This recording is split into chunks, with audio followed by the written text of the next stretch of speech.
गोपाल जी। राधे राधे महाराज जी, आपके चरणों में कोटि कोटि प्रणाम। महाराज जी, मेरा प्रश्न ये है कि हमें गुरु का चयन कैसे करना चाहिए और कब करना चाहिए।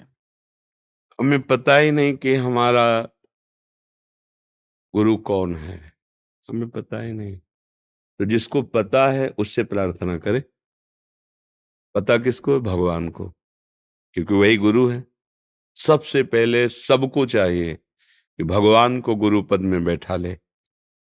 प्रभु श्री कृष्णचंद्र जी, श्री राम जी, भगवान शंकर जी, ये सब सदगुरु रूप हैं। सबसे पहले भगवान को सदगुरु रूप में वरण करो, फिर उनसे प्रार्थना करो कि प्रभु प्रगट रूप में हमें आपका सानिध्य चाहिए। अब आप किस रूप में हमें स्वीकार करते हैं, बड़ी शीघ्र कृपा करके आप हमें वहां पहुंचा दीजिए, या आप स्वयं आ जाइए। वो ऐसा मानक बना देंगे। विद्यार्थी कभी टीचर को समझ नहीं सकता, ऐसे ही हम विषयी संसारी जीव कभी सदगुरु संत की महिमा को नहीं समझ सकते। वो किस स्थिति में कहाँ पहुंचे हुए हैं, सत्य है या पाखंड है, दोनों बातों का हमें ज्ञान नहीं है। तो जिसको ज्ञान है वो भगवान है। उन्हीं से हम प्रार्थना करें कि आप कृपा करके अपने सदगुरु रूप में मुझे आसक्त कर लीजिए। कहाँ हो, कैसे हो, मैं तो समझ नहीं पा रहा। या आप आ जाओ या आप मुझे बुला लो, क्योंकि गुरु भगवान ही हैं। बंदो गुरुपद कंज, कृपा सिंधु नर रूप हरि, महामोह तम पुंज, जासु बचन रवि कर। बात समझ में? और कब करना चाहिए? जब हमारे हृदय में ये बात आ जाए तभी कर लेना चाहिए, क्योंकि क्षण भंगुर शरीर है, पता नहीं कब नष्ट हो जाए, शाम मिले कि ना मिले। हम तो भरोसा वर्षों का कर रहे हैं और विश्वास एक क्षण का नहीं है। पता नहीं कब, जैसे पानी का बुलबुला है ऐसे ये शरीर है। दुर्लभो मानुषो देहो, पर देहिनाम क्षण भंगुरा, तत्रापि दुर्लभम मन्येत वैकुंठ प्रिय दर्शनम। शरीर बड़ा दुर्लभ है, क्योंकि इससे भगवत प्राप्ति की जा सकती है, पर यह क्षण भंगुर पता नहीं कब नष्ट हो जाए। उसमें भी बड़ी दुर्लभता है, यदि भगवान के भक्तों का संग मिल जाए, बस काम बन जाए। तो कहीं ना कहीं अपने लोगों पर कृपा है। श्रीधाम और ये सब महावैष्णव का गढ़ है। अगर संत समागम मिल गया तो अब प्रभु प्रसन्न हो गए। जो प्रभु मोहि अनुग्रह कीन्हा, तो तुम आए दरस हठ देना। अगर भगवान कृपा न करे तो भक्तों का सानिध्य बिल्कुल मिलना हमारे पुण्य बल से नहीं है। अब मोहि भाव भरोस हनुमंता, बिनु हरि कृपा मिले नहीं सन। तो जिस दिन हमारे हृदय में बात आ जाए कि हमारे जीवन का लक्ष्य श्री भगवान को प्रसन्न करना है, उसी दिन गुरु का वरण कर ले। भगवान जब चाहे तब मिलावे, पर भगवान को गुरु रूप से वरण करे। गुरु को भगवान, भगवान को गुरु, गुरु गोविंद न भेद कराए। जो गुरु को मनुष्य देखता है, भगवत प्रसाद में अन्न बुद्धि रखता है, चरणामृत में जल बुद्धि रखता है, मंत्र नाम में शब्द बुद्धि रखता है, श्री विग्रह में धातु बुद्धि पाषाण आदि की भावना करता है, संतों में जाति आदि की भावना करता है, वो कभी अध्यात्म मार्ग का पथिक नहीं हो सकता है। वो परमार्थ में भगवत भाव में नहीं चल सकता है। गुरु साक्षात परब्रह्म, तस्मै श्री गुरुवे नमः। हमारे परब्रह्म परमात्मा ही गुरु रूप से आकर मुझ जीव को अज्ञान रूपी दलदल से हटाकर शुद्ध ज्ञान, शुद्ध प्रेम प्रदान करते हैं। हरीश जी। राधे राधे।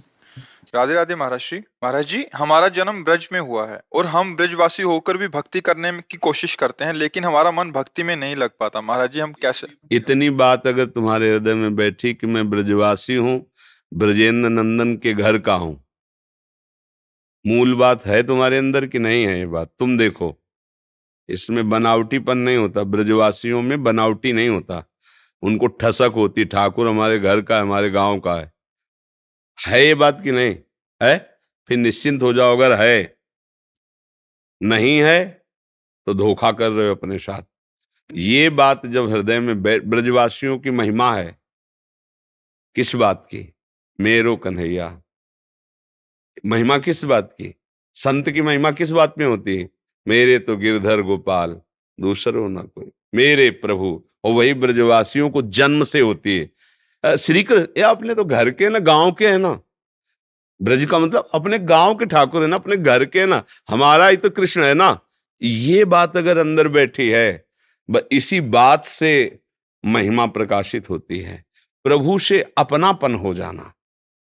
देखो, वेद स्तुतियों से भी प्रभु को जो प्रसन्नता नहीं हुई, गोपियों की गालियों से प्रसन्नता है। बड़े बड़े उपचार, सेवा की सामग्रियों से भगवान को जो प्रसन्नता नहीं हुई। एक गोपी की बहू ने कहा कि 11 छबिया गोबर डाल, कंडा थापना है। अब वो गांव की ग्वारिन पढ़े लिखे तो थी नहीं, तो सोचा मैं भूल जाऊं, 11 छबिया अगर ना पढ़े तो सास डांट लगाएगी। दिखाई दिए नंदजू के लाला, लालजू, वो लालजू इधर आओ, कन्हैया इधर आओ, खड़ा किया। एक छबिया गोबर डाला, एक टिक्की लगा दी, पूरे मुख में 11 टिक्की लगाई। बोले 1 2 3 4 और 11, हाँ अब जा, हो गई, 11 छवियां पड़ गई। ब्रह्म को खड़ा किए। ये है यहाँ जो वैकुंठ धाम का स्वामी है, अनंत ब्रह्मांडों का महिमा में भगवान ईश्वर है, यहाँ ब्रजवासियों का खिलौना है वो। ये ठसक अंदर है तो फिर और कोई बात की जरूरत नहीं, इसी बात में मस्ती आ जाएगी। अगर ये बात नहीं तो फिर और तो सब फिर इसी बात के लाने के लिए साधना की जाती है। ब्रजवासियों में स्वाभाविक ये गर्व होता है, हमारे ठाकुर जी, हमारे घर के ठाकुर जी, हमारे प्रभु हैं। जो तुम चर्चा करते हो मेरे ही कृष्ण की तो कर रहे हो ना, मेरी राधा रानी की तो कर रहे हो, वो तो मेरे नगर की है, मेरे गांव की है, मेरे घर की है। बस ये ठसक आ जाने, यही संत जन ठसक धारण करते हैं। गोस्वामी जी कह रहे हैं कि ऐसा अभिमान कभी भूल करके ना जाए, ये सदैव ठसाठस भरा रहे। अस अभिमान जाय जनि भोरे, मैं सेवक रघुपति पति मोरे। मैं उनका दास हूं और सिया राम जी मेरे स्वामी हैं, ये ठसक बनी रहे। यही ठसक भगवत प्राप्ति कराती है। मेरे कृष्ण, अपने कृष्ण, प्राण प्यारे कृष्ण, ब्रजवासियों के कृष्ण, ये भाव अंदर जब अंदर बैठ जाएगा ना, बात बन जाएगी।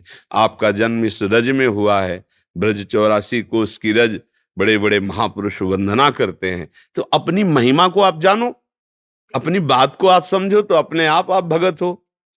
अगर अपनी बात को ना समझो और भूल करके बहिर संसार में भटको, तो फिर गलती तो यही हमसे हो गई कि भगवान के अंश होकर अपने स्वरूप को ना जान करके माया में भटक रहे, इसलिए दुर्गति हो रही। समझ रहे ना जी।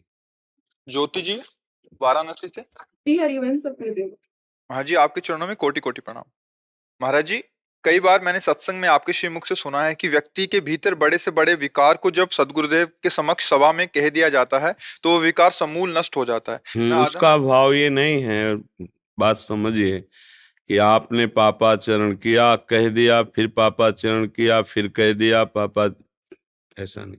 बात ये है कि हम में जो गलती है, हमें वाणी से बोले या ना बोले, गुरु को साक्षी करके स्वीकार किया कि हमसे गलती हुई है, और हम आपके दिए हुए नाम मंत्र बल से ऐसा प्रयास करेंगे कि आगे गलती ना हो। हे गुरुदेव, ये बात आंतरिक है।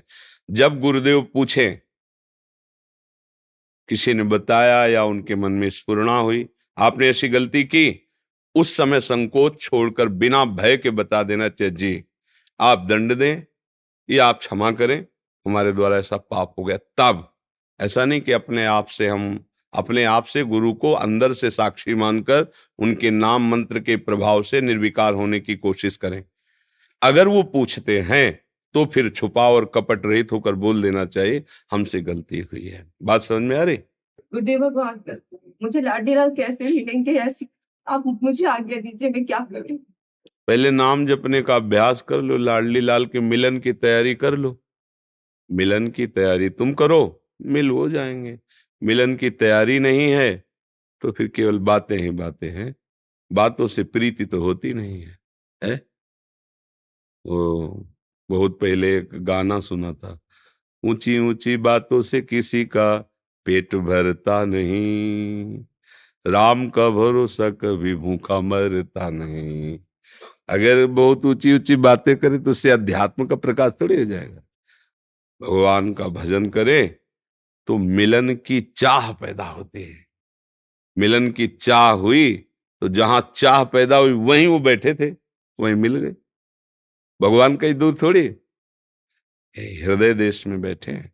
और वो देख रहे हैं कि बड़ा, अभी तो इसने कितने प्रियतम मान रखे हैं, किसी विषय को, किसी पदार्थ को, किसी व्यक्ति को। भगवान उसको मिलते हैं जो अनन्य भाव से भगवान का भजन करता है। अनन्य चेता सततम यो माम स्मृति नित्यशः तस्याहम सुलभा पार्थ नित्य युक्त योगिना। भगवान कह रहे मेरे सिवा तुम्हें अन्य कहीं कुछ चाह ना रह जाए, अभी मिल जाओगे, अभी मिल जाओगे प्रभु से, अभी। पर यहां देखो, बातें तो हम प्रभु से मिलन की करते हैं, पर अंदर हमारे प्रभु मिलन की पाई भर चाह नहीं है। खास बात अंदर की है। जिस दिन अंदर चाह आ जाएगी उस दिन प्रश्न खत्म हो जाएगा कि कैसे प्रभु मिलेंगे। एक अद्भुत कृपा, एक अद्भुत दुलार प्रभु का, लुट जाओगे। वहीं यहीं बैठे, असल बात उनको कुछ सफाई देने की जरूरत नहीं, क्योंकि वो वही बैठे है ना। हमें अंतर का सुधार कर लेना है।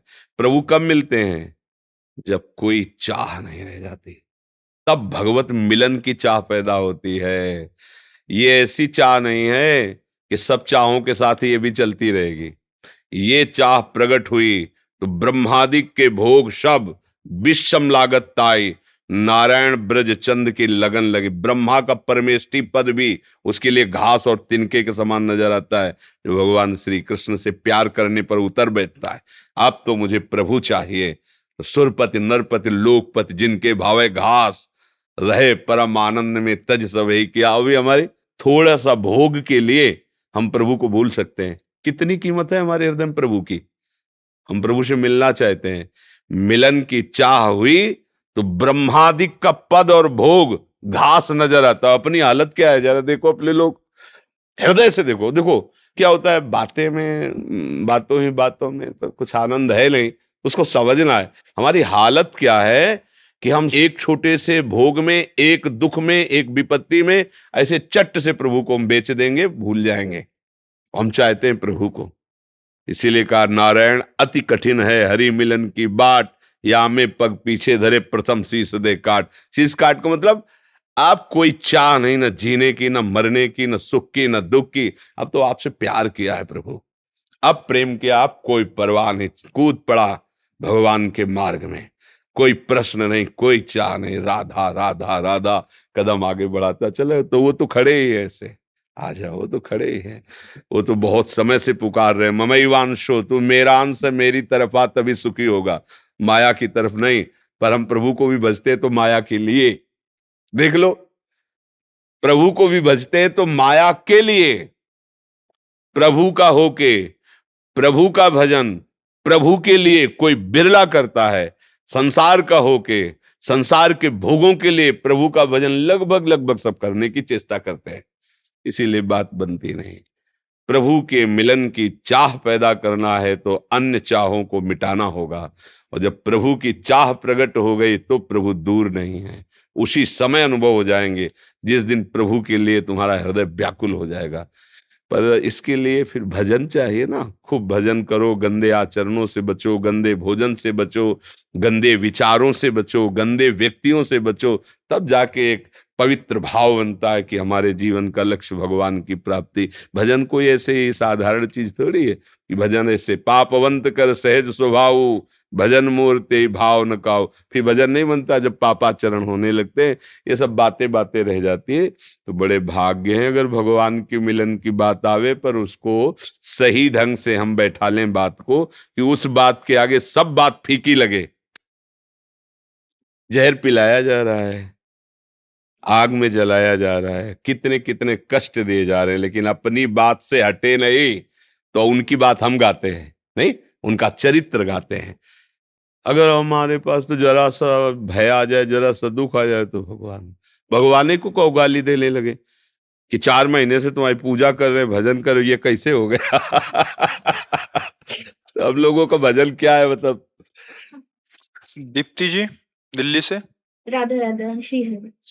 गुरु मिलने में 7 साल लग गए मुझे आप तक पहुंचने में, दर्शन करने अरे में। 7 जन्म में गुरु मिल जाए तो 7 सेकंड में बात संभाल दे। हमारी केवल श्रद्धा समर्पित हो जाए, उनकी हम बात मान ले। पर्दा हटने में कितनी देर लगती है, ऐसे किया और युगल साक्षात्कार हुआ। पर वो पर्दा हम हटवाना चाहें तब ना। पर्दा क्या है? देहाभिमान, संसार का राग, शरीर संबंधियों की प्रियता, भोगों में सुख बुद्धि, यही पर्दा है। ये हट जाए तो भगवान तो कण कण में ऐसे मुस्कुराते हुए खड़े हैं, कण कण में खड़े हैं। पर हमारी आंख में अभी नानात्व का पर्दा लगा है, तो हमें नानात्व दिखाई देता है, स्त्री पुरुष, दुष्ट महात्मा, अच्छा बुरा। लेकिन वो स्वयं कह रहे हैं गीता जी, मत्तः परतरम नान्यत किंचिद अस्ति धनंजय, मेरे सिवा किंचन मात्र कुछ नहीं। तो ये पर्दा हटवाना होता है गुरुजनों से। जो नाम दिया, जो मंत्र दिया, जो उपास, खूब भजन करो तो तुम्हारे नेत्र निर्मल हो जाएंगे, माया रहित। जहां माया रहित हुए तो जड़ चैतन्य कछु नहीं दिखत, जहां दिखत चित श्याम खड़े। जिधर देखो प्रिया प्रीतम मुस्कुरा रहे, वो मस्त हो जाता है। जीवन का परम लाभ यही। खूब नाम जप करो। कुछ भक्तों ने आपके श्रीमुख से नाम चाहा है महर्षि। हाँ, हम तो राधा वल्लभ श्री हरिवंश राधा राधा जपते हैं। आपको जो गुरु जी ने दिया वो जपो, जो प्रिय लगे वो जपो, इसी से परम मंगल। भगवान के सब नाम महामहिमा में है। हाँ, खूब जिसमें रुचि हो खूब प्यार से नाम जप करो, अच्छे आचरण करो, गंदे आचरणों से बचो, तो मनुष्य जन्म का जो लाभ है वो मिल जाएगा, वो मिल जाएगा।